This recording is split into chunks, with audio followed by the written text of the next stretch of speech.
section with Spike and his mother, which raises a whole new host of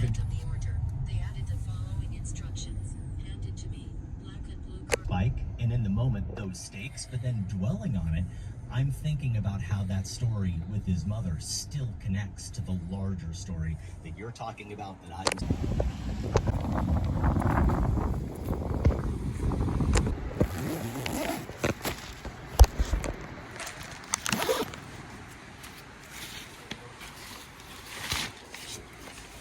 Even stash, these are actually GH bags.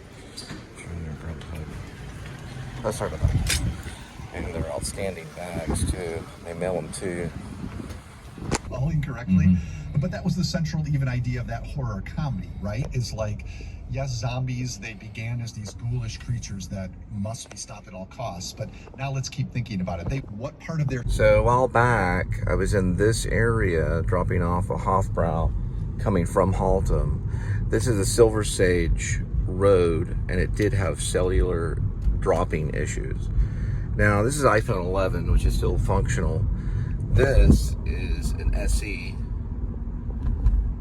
third generation, I believe, 2022. So it's not, but about 3 years old. The other one's a little bit older. It just goes to show the endurance and genius of Apple. Right now, it's getting about 3 on bars. So you can see it here too. I'll have to check mine. It's unexplained. I did send a report, so they did investigate, and the weirdest thing, okay, that guy that had the whatever, it was the F-150 or whatever, I'm sure it wasn't his fault, but he may have had some kind of internet burst or Wi-Fi burst, but it would not allow me to take photos, which was weird. So I tried to take a photo, a personal photo, because I guess the app was overrun. And that's happened to me a few times in Dallas when I was using Android. I was using a Samsung 8. But to not allow me to take a photo. Now, eventually on the Samsung 8, the reason why I don't really like Samsung anymore, I worked in Irving a lot, is there was a bug that got on the phone on the Samsung 8 that wouldn't allow me to take any photos. But it never got a chance to get on my Samsung 7. So I had to use 2 phones, one to take a photo, and the other, to download that photo and put it into the in-app of, I believe it was at the time it was Grubhub. And it was a lot of trouble. But I don't know how, it was a mystery. That phone, the battery exploded on that Samsung 8. Because I do keep it around, though. It's the only phone that I have. It's the only phone I had that's done that. I've had, let's see, I started off with an HTC. Then I moved into a Motorola Mini. Then after the Motorola Mini, I got the Samsung 7, which is still around and still functions today. Then the Samsung 8 is the one that had the problem with the camera getting hacked. That one, now, the battery actually exploded in it. It wasn't a big explosion, it just swelled. And then it broke the casing of it. And I brought it into Verizon, and that's what they told me. It was called battery swelling, is what they called it. So it didn't explode, but it was swelling, because I used it as a remote control. So I had it plugged in consistently all the time. And I was using it for like a remote control for the television when I had a Roku television. That one I still have, and it does have photos of my second daughter and my third child's umbilical cord cutting. So, and I didn't post that on YouTube. So I lost that. And, if I would have had a video camera, I would have been able to keep it, And, guys, if you're going to cut the umbilical cord on one of your babies, if you get that privilege, some guys don't, but if you get the privilege, use a video camera and then you put it on an SD card. That can still get corrupted, though. You can still lose that footage. But I don't think my second wife, Angel, would want me to post it on YouTube. It could be up there on private, but I don't think it would. I don't think I did that. They don't like that kind of stuff.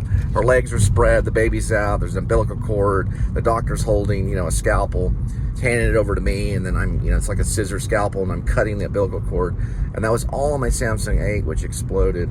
I have I like, what's it called, conspiracy theories. Do you think that the satellite companies can, like, go down and, you know, destroy some of these phones? Like, so my wife paid off a person to make a phone blow up. You know, it didn't blow up, it just swelled. Because, listen, when I woke up, I live right by a military base. It's a naval base. When I woke up, the phone was on the floor. And I usually always kept it, I think, on this TV tray, charging next to me, because I used it as a remote. That was almost what I used. I already had an iPhone 11, and you know, it was on the ground, and that was when I noticed it wouldn't work anymore, and I took it to Verizon. I just think, like, did satellite rays go down and make it, you know, did it make it swell? Because it can, but it was also during the summertime, so it could have been the heat in the summer. And that's just a little story. That's all has a night room.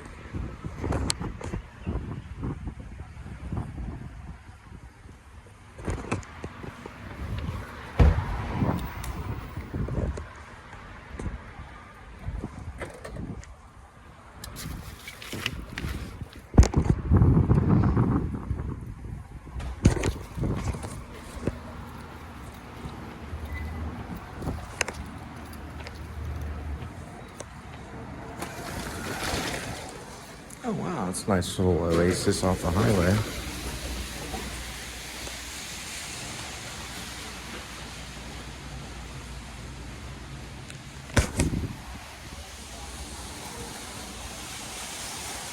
Hi, you guys have an elevator?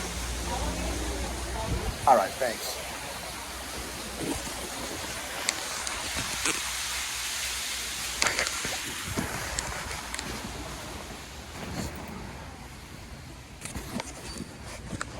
Just point in this direction. I see it now.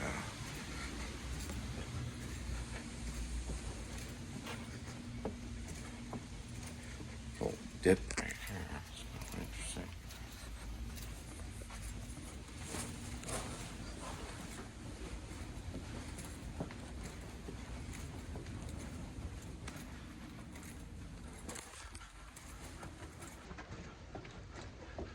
Probably say the most important aspect of the actor, and I don't think this is the elevators, is for defense, is dance, probably dance or mime. Those two things, you take that for defense. It's gonna be your best defense.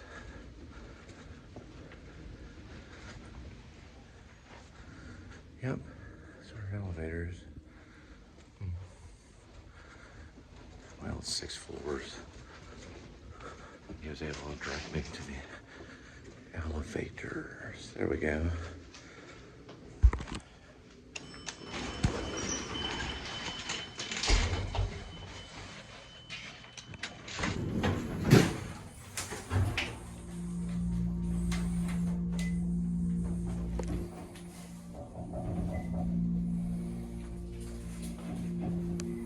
Yes, I used some bath salts on it. I was able to walk around a little bit and loosen it up. About an hour of heat, and then you want to chill it. So hot and ice. Let's see this way.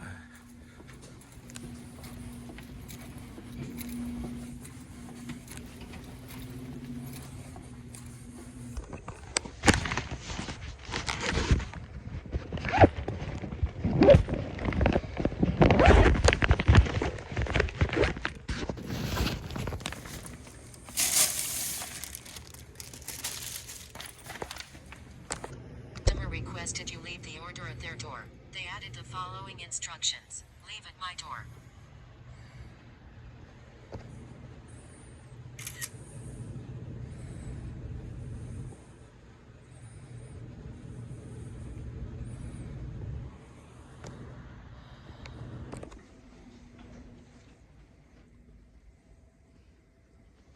other film I was looking at on Criterion was The Talented Mr. Ripley. The whole Ripley series I didn't even know existed. But I saw The Talented Mr. Ripley with, I didn't see it live, but I saw it starring Matt Damon and Jude Law. Pretty good movie. But the screenwriter, I think he did a few other hits too. I just looked at information the other day on, what is his name?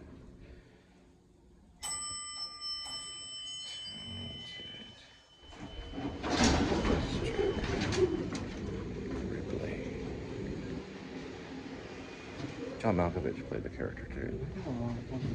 Yeah, I did. Okay. That's what I thought.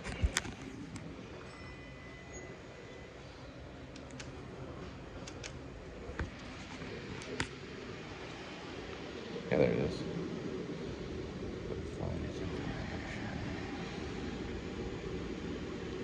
Anthony is his first name. Minghella, he passed away not very long ago. Anthony Minghella, died in 2008.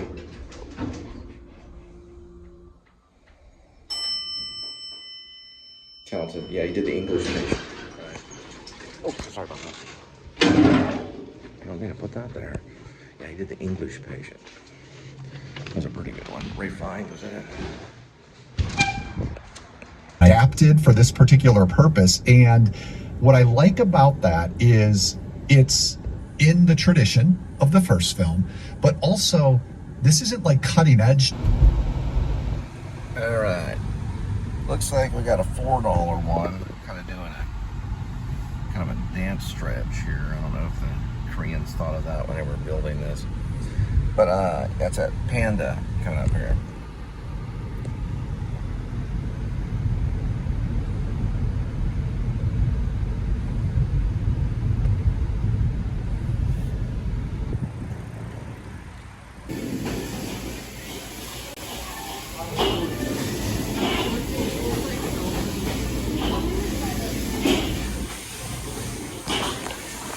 Y'all, can y'all do the mandarin sauce, or is that an extra?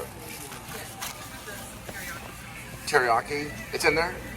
I can put some in there. Okay,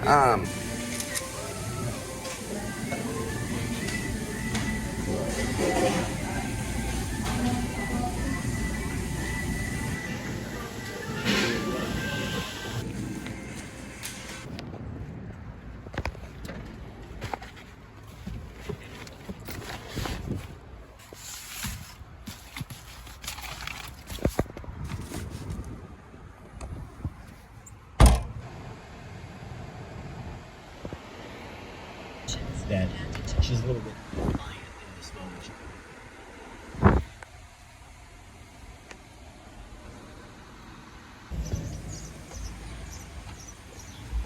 I told them kind of like this, you know, I had them put extra sauces in there for you. That kind of thing.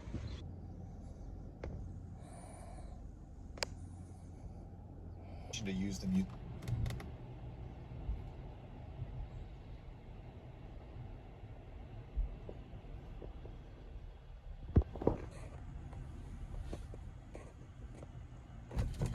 There's a Pizza Hut right there. An add-on to Pizza Hut.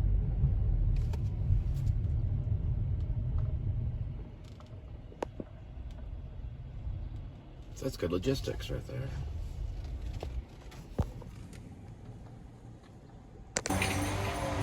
I forgot these personal pans were so small. Little personal pan pizza.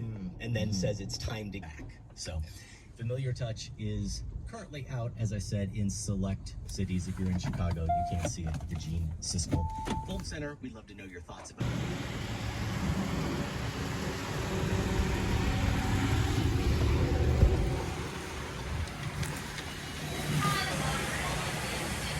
Oh, thanks so much. I do appreciate it.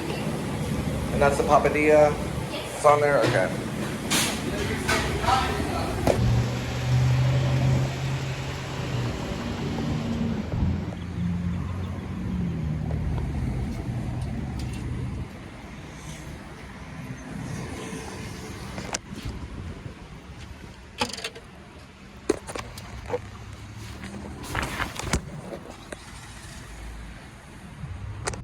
she actually goes by Carol. Love for countdowns and the end of year roundtables are a fantastic episode alone. You can enjoy the film spotting family. Romantics. Okay. Romantics. Well, they don't want to glare on that window. They sell lingerie. All right. What review did we get wrong? I'm not sure it got a full I'm gonna go ahead and reset presents. Now. I can't get Jurassic Park back online. An adventure 65 minutes. You're listening to Film Like Spotting. 7, so we're gonna Happy switch birthday, that. 90s kids. Somehow it's really happening. There we go. Yes, we are planning. I have different theories. So one theory is, am I using the pedal too much with this foot, which could be causing pressure on the heel. So I switch foots and just bringing this one here and using the left foot for the pedal. Another one is that when I sleep, I sometimes sleep on the couch. So I get up too quick and I think I may smash my heel down on the ground really hard without thinking and without even being conscious. Now, I have been videoed a little bit by Linda sleeping, and I sleep in kind of a weird position. It's almost like it's a weird position, let's just put it that way. It's almost like, not a fetus position, but then I go back into a regular position eventually, but sometimes I do that, and then it's like I'm getting ready to jump off the couch. I don't know about the bed. I may sleep better on the bed. So that's one thing that might help, is to not sleep on the couch as much. And that means I have to be a quicker editor, because sometimes I fall asleep doing all the editing work. And then I wake up, and I think I kind of jump up when I wake up a little bit. So I might have sprained it that way, but what I'm realizing is when I stepped off the curb or when I'm getting into the car, I can feel it kind of stretch as if it was a sprain or like a stretching. You know, if I stretch the ligaments or something like that. But I did soak it, and I was taught by my dance teachers to soak it in hot water with salt, with bath salts, and then to ice it, and to go from that order. So hot and then cold. But you never put hot on an injury, a fresh injury. On a fresh injury, you don't put the hot on there. But on a fresh injury, you only ice it. So when you first sprain your ankle or something like that, you want to ice it first. Later on, when you're working out like I don't know really what it is, like a bruise. You know, a bruise is kind of like, almost like a clot. You know, it's like a bruise. You can do some heat therapy to it as well. And that's when it usually feels the best, where I can just kind of walk on it fine, you know. But what I think I'm doing, since I don't get a day off, is I'm just basically, I'm not using the heel on the right foot now. I'm walking on the ball of the foot. But I'm not allowing enough time for healing. So 3 days, let's say, I'd probably maybe be okay. If it was like 3 days of rest. Unfortunately, I don't make enough for that. So that's why I decided to document this, you know, because I don't think it's right, but, you know, what can you do, you know?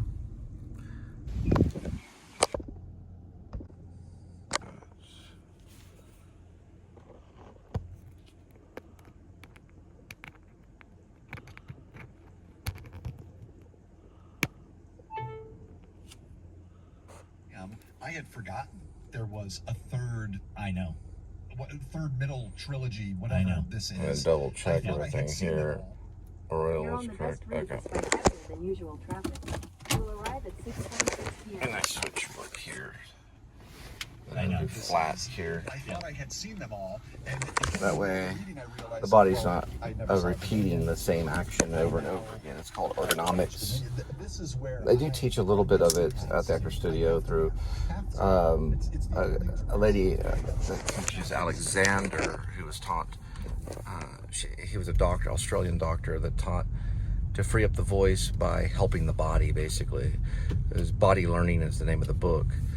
But you're learning probably some of this stuff they may talk about. Yeah, they do. They talk about like everything from even taking a drink from a water fountain and how to stand without hurting the body. So let's say if you had a roll like The Elephant Man, where you're playing John Merrick, like Bradley Cooper did, and I think he won an award for it, or at least he was nominated. He would have to take consideration of Alexander technique, you know, and the body, and helping the body learn, and choosing ergonomics is what I call it. It's adjusting the body. In work, it can help too, where you're not doing the repetitive action, the same exact thing over and over. You find creative ways to change it up. So the whole ball of the foot touching the ground is probably my only option right now, because, well, if I keep walking on the hurt hill, then, you know, then it gets worse. But if I walk on the ball of the foot for a while, it has time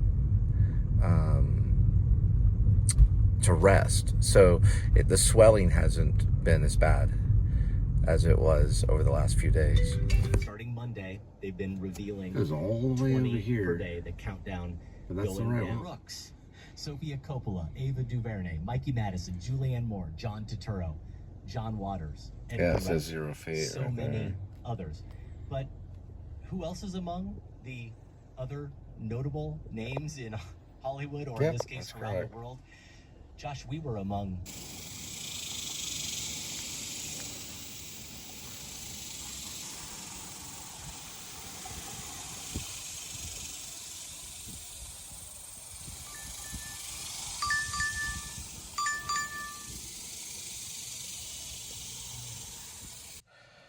The sound of the dash.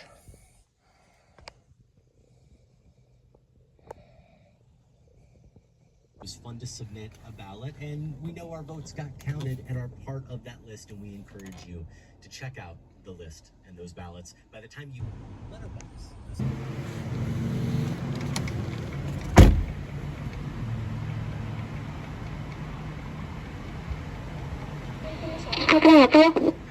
Yeah, it's going to be a DoorDash for Taylor, Be back to you shortly. Thank you. I think. Additional feedback this came.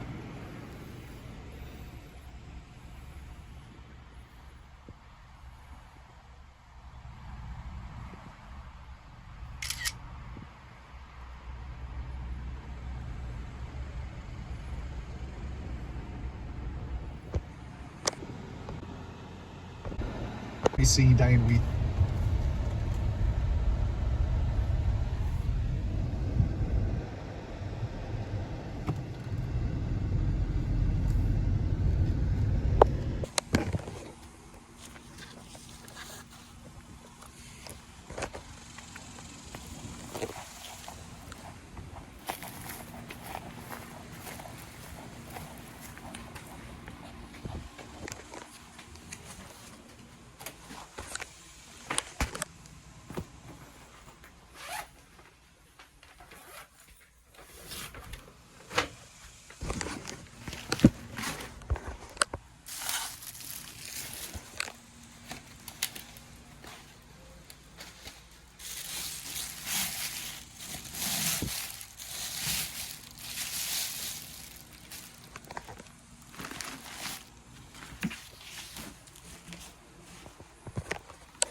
All right, so we got a 13 cookie toast, some blueberry cream pie, and 2 apples, as in pies. 2 apple pies at McDonald's.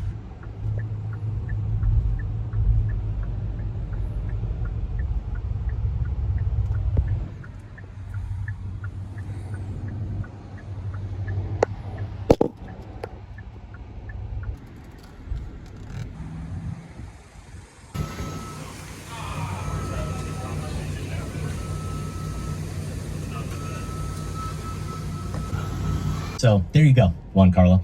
Here's Malcolm Cook in Surrey, UK. Lovely episode with Adam and Aisha this week. I've always been a huge Yes, hi.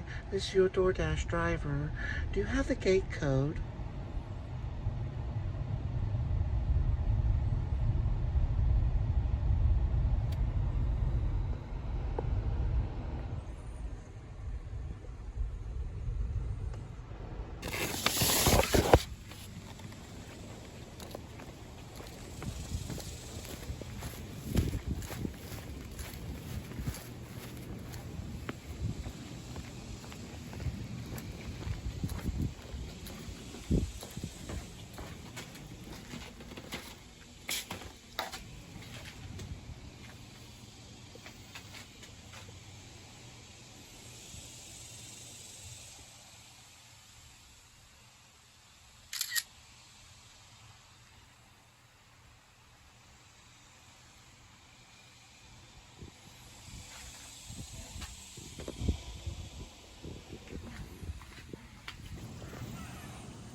I had a truck, I'd maybe fix up that dresser.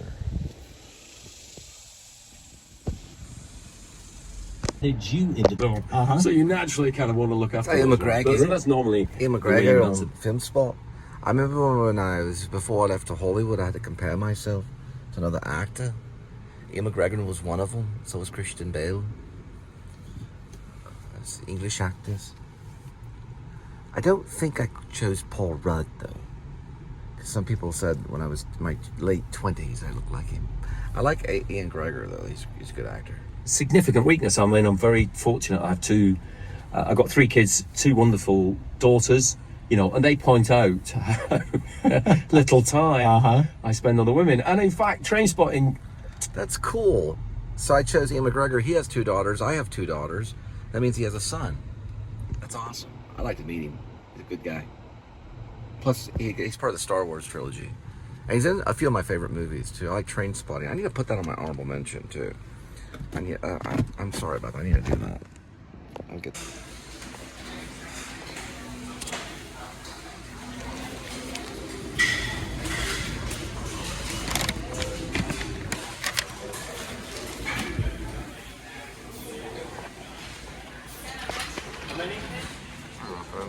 My cutler here. Thanks so much. Appreciate it.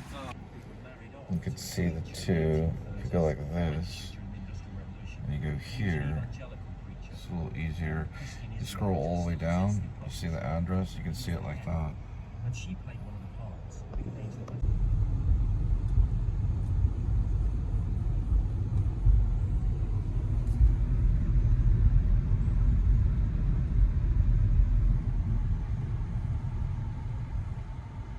I really do believe eventually, if you keep on trying to live out your dream and you have a specific goal and you want to do something, I do believe eventually it does come true. I don't know if it makes life perfect, but I think, you know, if it's a career thing like acting or playwriting or the theater or screenwriting or filmmaking, which they all usually mix together, and music making too, because a lot of the filmmakers make their own music. I think all of that is something that you strive for. I think God shines down upon you, and eventually, you know, He allows you to step into the light per se, and eventually it does come true. But you're going to have your critics, and you're going to have those to talk you out of it. And listen, I could be just an entrepreneur trying to sell a new type of Frisbee, but I'm not. I'm only selling myself and my stories. And this is the journey on the way. So what you're watching is my journey on the way. Sharing Wealth is an ironic title, so you'll have to figure that out by watching it. McGregor. Ian McGregor is actually on this thing right here. It's funny. McGregor, Ian McGregor. Very close. He's on this podcast right here. That's what the street's called, McGregor.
around here.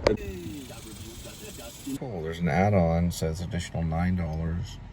So that would have been 20. This would be almost 50 or 20. Well, yeah, be $21.50. The add-on. You just add on. You can kind of see the number 2 right there. Looks like we got the old Dash Mart. It's like a grocery store kind of place where they even give, you know, they even deliver ice cream and all kinds of stuff. It's right here.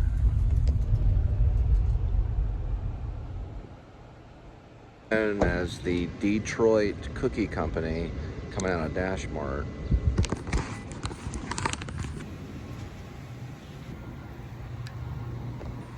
It's pretty shady. That's where they make the drop. Look, it kind of looks like gel, doesn't it?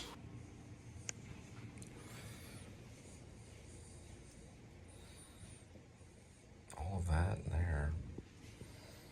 I was thinking a big old tray of cookies. They probably want video proof, or I'm sorry, photo proof. Yeah, these are still photo geniuses right here.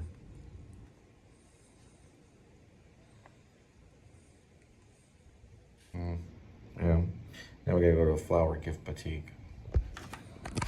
See how far it is from here.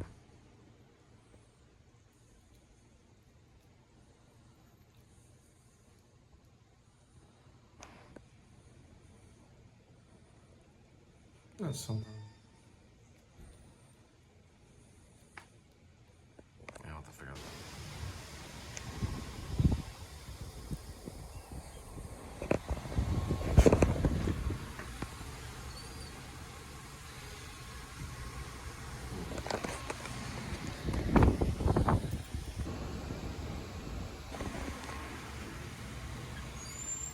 Welcome to Dashmart.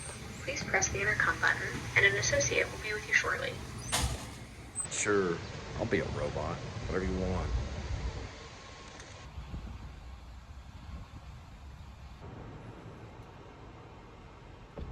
Oh well, that's for people too. This one's for the cookies. I enjoyed it. I encourage everyone to see it. Danny Boyle, again, thank you. Thank you very much. Choose life, choose a job, choose a career, choose a family, choose a big television. Cool moment from Train Spotting. This is Film Spotting. I wonder if they told them about, you know, the name, you know, Film Spotting, because they just interviewed him. So we kind of, you know, named our company after your movie, Train Spotting.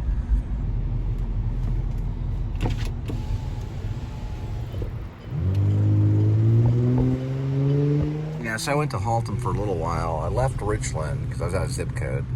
I went to Haltom for a little while, and then I just left school altogether, and then I re-enrolled into Pascal High School, and that's where I graduated. Went to Texas Wesleyan, got my associate, then graduated from the University of North Texas. And then went to grad school in New York, New School. I went there for a little while. And Glenview Baptist right there too, but it was located in a different area. I think it's a church that was called Riverwalk. I don't know if that's the same name, but that's where Glenview Baptist originally was.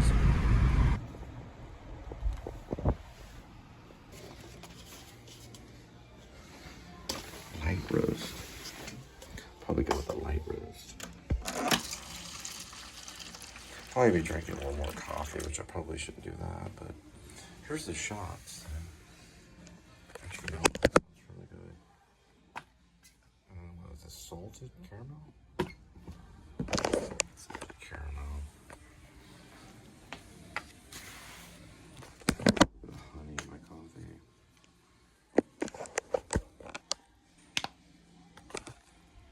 He really could have been.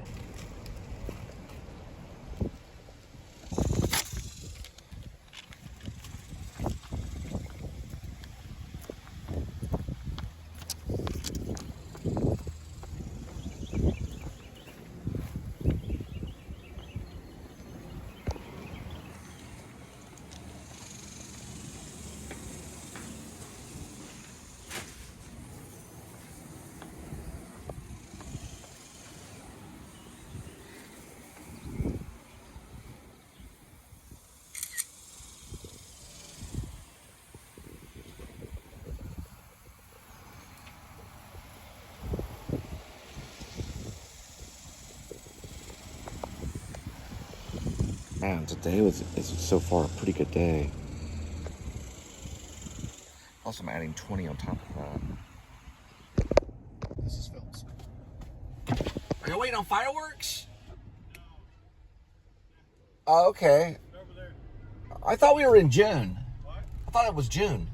What? June? It's June 28th. Okay, is it a new holiday? That's just when they're doing it? Competition went to July 4th. Right, so that way they get it out of the way or something? Probably, okay. So it looks like they're going to do fireworks over here. Everyone's lined up to watch them. I don't know. I guess maybe they're just going to do it early and get it out of the way. They're all lined up right there. It's pretty cool. I don't know. That means there's going to be a lot of fireworks going off. That means more footage. See, I'm never prepared for an extra show. So I'm always finding fascination with everything. What is this exactly? This is the Devil and Angel dessert. Devil and Angel desserts. Which is where, really? It's saying that it's right here, walking distance. Oh, it's right there. Why they make that sign hard to read? Were they librarians? What's this company? I'd make the sign big and sloppy, you know? Big, bright, and sloppy. It looks like it's, I don't know, like a law firm. And they're selling desserts.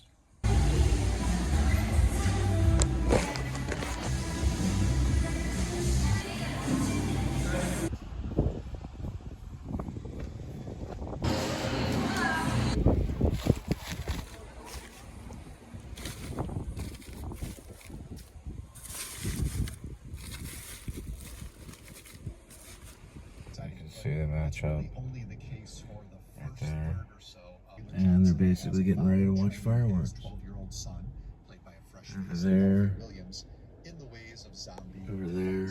after a father-son Over hunting there. trip to the UK mainland. On June 20th. Did at least 5 different movies, and 28 years later, it's almost as if Boyle and Garland had nearly 28 years of their own.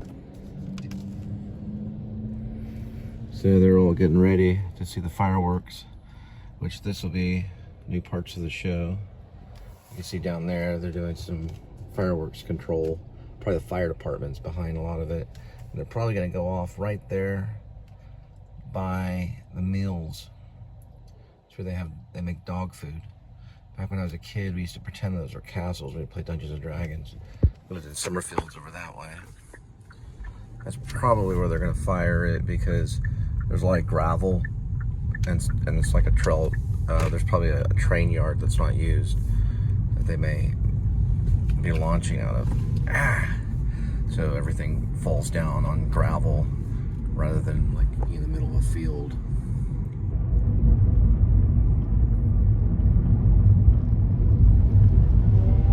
Some group here that's wearing shirts that says Jesus One.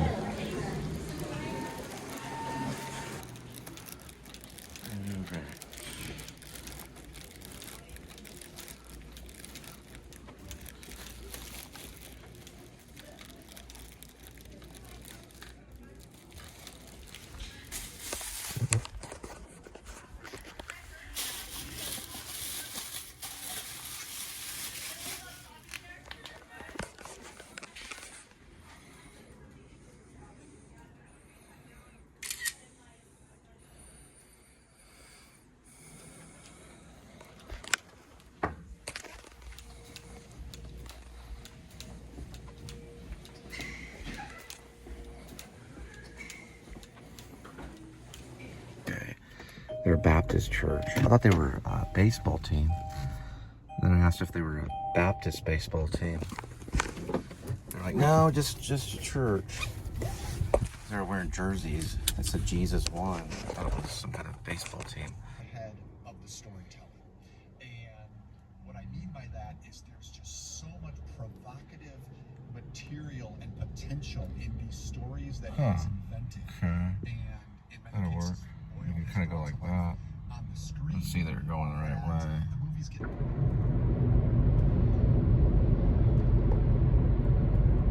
All right, this is a tough little assignment here. They're wanting extra side of ranch marinara, parmesan, and peppers that I already left, but QT provides all these, if you can find one, which we're headed kind of maybe towards one about 2 miles out going towards downtown. So there's a possibility I might get that for them. Okay, I asked the guy, you mind if I get some coffee? I asked the lady, she said, no, go right ahead. And the guy goes, I mind. I said, well, you know, I could get some cucumber water and just call it good, because I got cucumber water right there. But we're just gonna go for the coffee, because I need to wake up even more here.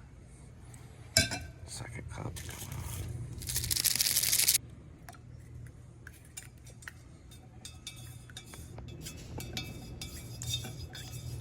Brown mud.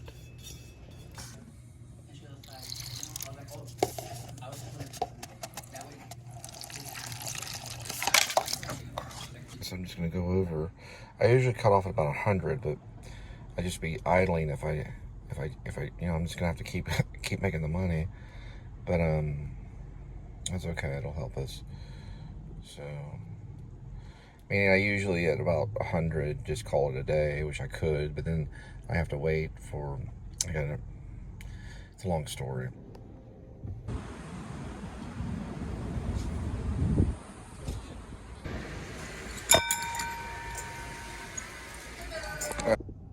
Alright, so if you're dealing with an apartment, so this one shows an apartment, first thing I usually do before I go forward is I just write the word gate code. That's usually your only big time enemy. So put here, and I just write gate code. About like that.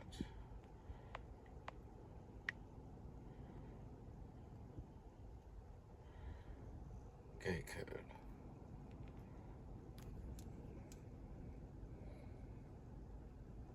At least give that a shot.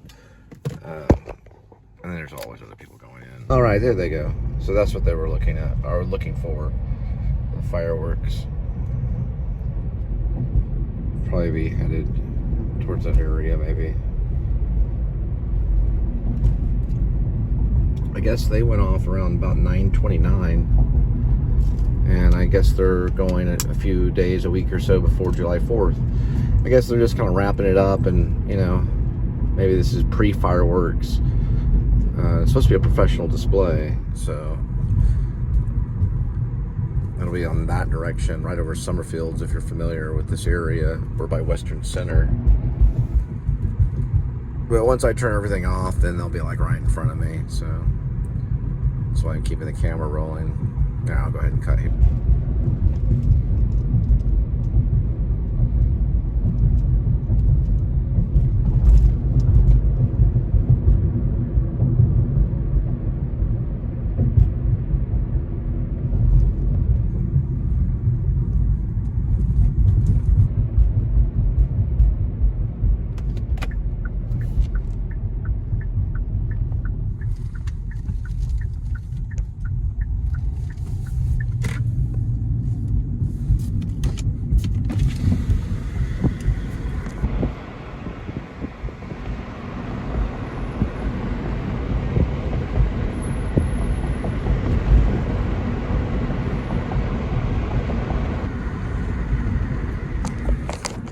So in my play, Drunken Demon, it's not necessarily a response to Akira Kurosawa's Drunken Angel, but he does mention Akira Kurosawa, Rashomon, and then if you follow Akira Kurosawa, if you follow his career, you'll know that he made a movie called Drunken Angel. The play is Drunken Demon, but he talks about another movie, McFly, or his nickname is McFly. I don't think we ever know his name, but the Drunken Demon calls him McFly, which is Dee. So he talks about a film he saw called Poetry. It's a Korean film, and there's a young girl that jumps off a bridge, meaning she commits suicide. It's a young girl, and one of the last shots in the movie, her expression is one of calling. So there's no fear there. There's no angst. There's no horror and nervousness. It's as if that was her calling. And I think him analyzing that movie is kind of a rebuttal to Teresa's suicide in the play, which really happened. We're going to look at some fireworks. Anyway, that's going to be in Drunken Demon.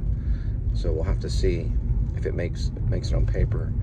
But it may be the next scene that I'll be working on, which he'll be expressing it with Dee Dee, which is a lady that he's close to. It's like it becomes another show, and it's visual usually. It can be sound, it can be inspired by sound, but it makes its appointment into my life. And sometimes I'm like, oh, cool, fireworks. Oh no, more editing. I'm thinking, oh no, how am I going to get to the play? But I think it's just something I do. I don't try to understand it, and I never really plan it. But that's the same thing with my playwriting too, and screenplay writing. If I plan it too much, then it becomes stifled. But the inspiration has to be there. I can be inspired by a lot of different things. Sometimes it's a visceral inspiration, like touch or food or smells or like a warm bath. Sometimes that's it, and sometimes it just comes out of nowhere. And it literally draws me to the table, and I grab a pen, and I don't care what's happening, it has to go down on paper, and it has to be preserved in words, which is different than this, what I'm doing here. This is kind of a contradiction to the playwright. When they do the tip, I always say the words, "You're too kind." All right. OC. I guess it's like Orange County burgers. Reality of the experience.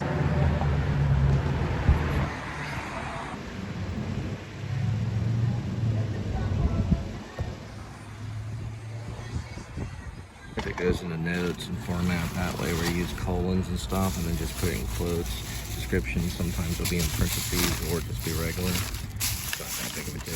It should be fine.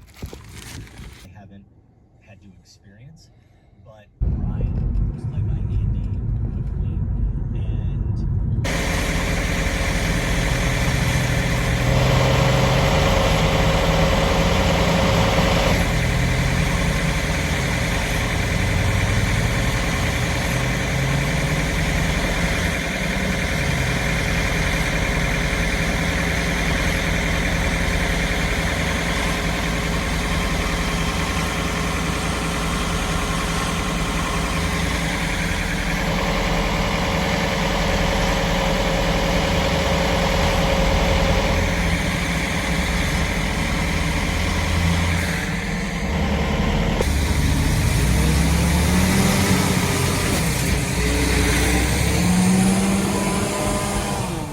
that was Glenview Baptist, early 80s. Also, I went there probably 1975? No, it'd have been 76. 1976. It was Riverwalk for a while. Whoops, that's wrong right there. Yeah, I know. Because of this thing right there. There we go. It was Riverwalk for a while. It started off Glenview Baptist, then went to Riverwalk. Now it's Oasis Community Church. Our classrooms were right back there.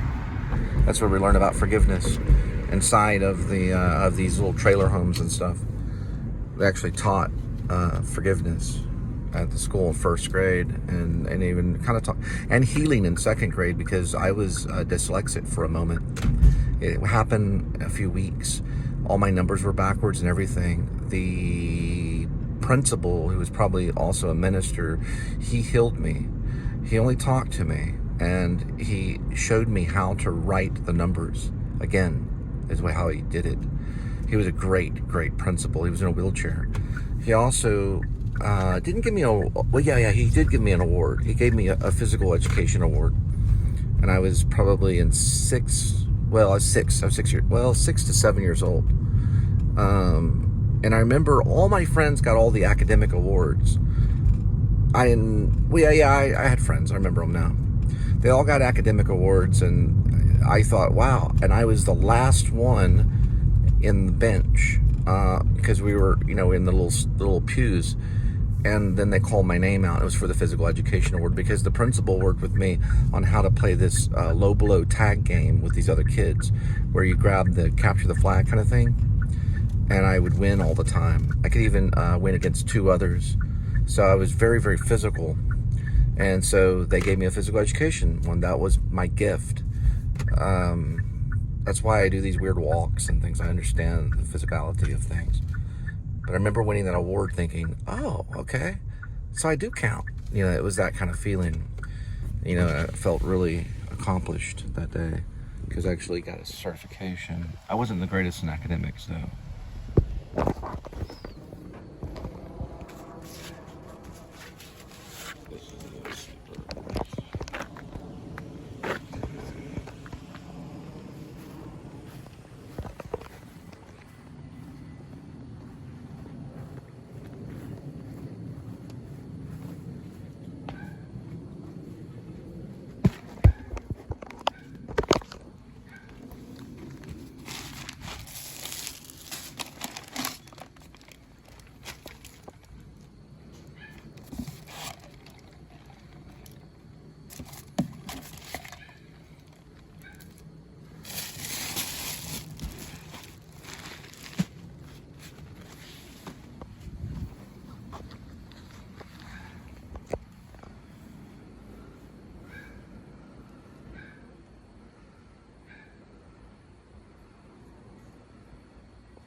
This is Haltom, and I did write about Haltom and catnappers, which, I don't know, I think it's a good story, but it hasn't won any Pulitzers or anything. But it was about these kids that join kind of like, they're kind of like film nerds, they're also into Dungeons and Dragons and like running around as kind of like a clique, not really a gang. We were only like 12 and 13, and anyway, they go to Fossil Creek, and I think they have fireworks with them, and that's kind of like their weapon, because they're kind of like a unit. They go on these missions at night in ninja uniforms with ninja stars and nunchucks. We really did this stuff all around here, terrorizing the neighborhood kind of in a way. But there's these missing cats. These cats go missing, like domesticated cats, like a pet cat, and they figure the Satanists are doing it, and they're killing these cats in rituals, which supposedly the rumor was it did happen. So they go looking for them, and they find a shed and everything. I wrote the very end of it in Maine. I guess I had to get away from everything to write about it. Anyway, regardless, a couple other things. One of my friends bought a bag of weed over here in a Camaro. I think my sister just got a lot of trouble. She's passed away, but she probably set it up for them, and she had a friend named, what was her name? It was Verlo, that was my friend that bought the weed. I only witnessed it. Rochelle, yeah, her sister Rochelle. They were like kind of headbangers, even around 12 and stuff. And then my sister would get cigarettes from a gas station right down there. She'd walk there, and then if she couldn't get them, she would get us to get them for her. And she was like 13 or whatever. And then down here, it looked like there used to be like a mansion or something down there. I don't really know if it's still there, but there was a rope swing. I think that might be in Catnappers, but there is a shed that I put in there. I might have placed that in there, just my imagination. But there was a shed with a lamp. They find like a person that was living out there. That didn't really happen in real life, but it happened in the story, Catnappers. I did a reading of it on SoundCloud when I was at the mansions at Sunset Ridge in Carrollton. Anyway, that was going to be Baptist, and that's where the principal gave me an award for physical education. And I think at the age of about 12, I wasn't there. I only went there till 2nd grade, and then later on in elementary or middle school, or actually junior high, pretty much when Stand By Me came out. I was pretty sure that I was going to be a writer. So I was at the dinner table, and that's when I told my dad, I think I want to be a writer, is what I said. I was about 12 years old. My dad was like eating his pork chop or steak or whatever, and he kind of shook his head. Didn't respond back after that, because I said it at the age of like 12 or 13. But, you know, I knew that stories could be told, and I knew that they needed to be told, I guess, and that it was an exciting and good thing. So, you know, Stephen King, I guess I was inspired by him, and so I ended up going to Maine later on, way late in my life. I would say I was probably headed towards my 40s when I landed in Maine, and that's where I wrote Escape from Me, which was kind of a really saying Escape from Maine, because I knew after 2 weeks of being there that I was going to come back to Texas. And I ended up staying there for about 15 months, I think. And I was also always kind of like into acting. I guess that was like the physical side of me that I needed to, I guess, express. I don't know, my writing speeds up and slows down, you know. But the acting thing is only good when there's a good director, there's a good story, and it propels you and excites you. You're willing to like maybe give up a few meals for, you know, to kind of bed down or go into a closet and start doing route memory on lines. But it has been the most successful teaching tool for attempting to write, you know, like a novel or a play or a screenplay or even a poem. Because you get so much education in memorizing other writers. You know, I think Shaw wrote, he was in Jaws. Robert Shaw was like a novelist, and there's been a few of them. Paul Auster's done a little bit of acting, but he was also mostly a film director. There's a lot of them that crossbreed between acting and writing, and they're kind of distant friends, but they don't always get along because the acting is mostly physical, and you rely on the senses, while writing is planning and craft work in the words. It's like being a words craftsman. If you do it too much, meaning if you craft the words too much, you can get stifled.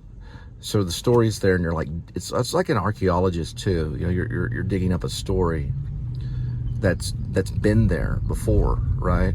I think Stephen King talks about it, but it's like you're discovering something that's already there. You're just trying to put it in words and showing it to other people. Now at the stage, you can point and stand there and point around. I mean, even as a playwright or a director, you can sit there and set it up in physical form and create it. While in film, you could just find it in locations and start to capture it. And you can do the same thing you can do in theater. You can build it just like David Lynch did with Eraserhead, where he actually built it with his own hands.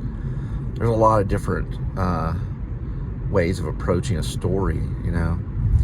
But I didn't go the route of academic, you know, like English major and all that. I was always envious of those. But theater does require a tremendous amount of understanding of English, at least that it's there. But style, I think, comes in just simply telling the story.